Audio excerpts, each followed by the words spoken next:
ഈ ഭീകരാക്രമണം നടന്നപ്പോൾ ഇതാരാണ് ഇതിന് പിന്നിൽ എന്നുള്ള ചോദ്യമാണ് ഏറ്റവും പ്രധാനമായി എത്തിയത്. അതിനുശേഷം എത്തുന്നു ഈ TRF എന്ന ഭീകരവാദ സംഘടനയാണ് ഇതിന് പിന്നിലുള്ളത്. അതിൻ്റെ ഉത്തരവാദിത്വം ആ സംഘടന ഏറ്റെടുക്കുകയും ചെയ്തു. ലഷ്കർ എ ത്വയ്ബയുടെ നിഴൽ രൂപമാണ് കശ്മീർ ഭീകരാക്രമണത്തിൻ്റെ ഉത്തരവാദിത്വം ഏറ്റെടുത്ത TRF. 2023 ദി റെസിസ്റ്റൻസ് ഫ്രണ്ടിനെ കേന്ദ്ര സർക്കാർ നിരോധിച്ചിരുന്നു. രാജ്യം ഭീകര പട്ടികയിൽ ഉൾപ്പെടുത്തിയ സജ്ജാദ് ഗുല്ലാണ് ഈ ഭീകര സംഘടനയുടെ തലവൻ.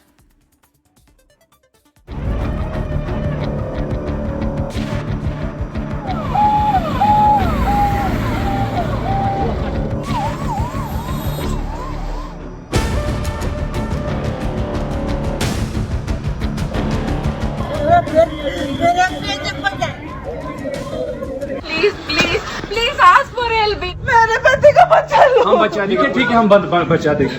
വിനോദസഞ്ചാരികളാണെന്ന് പറഞ്ഞു വരുന്നവർ ഈ ഭൂമി സ്വന്തമാണെന്ന് കരുതും. അവർക്ക് നേരെയാണ് ഈ ആക്രമണം എന്നാണ് ഭീകരതയുടെ ഉത്തരവാദിത്തം ഏറ്റെടുത്ത് ദ റെസിസ്റ്റൻസ് ഫ്രണ്ടിന്റെ പ്രതികരണം.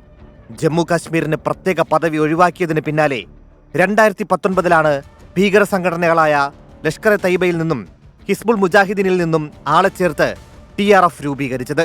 ലഷ്കർ എ തയ്ബയുടെ നിഴൽ സംഘടനയാണെന്ന് കണ്ടെത്തി 2023 TRFിനെ കേന്ദ്ര സർക്കാർ നിരോധിച്ചത്.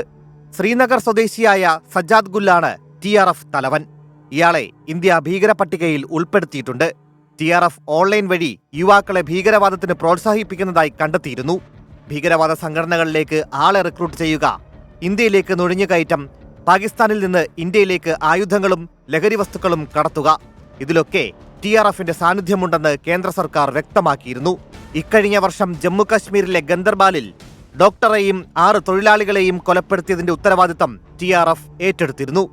News desk 24.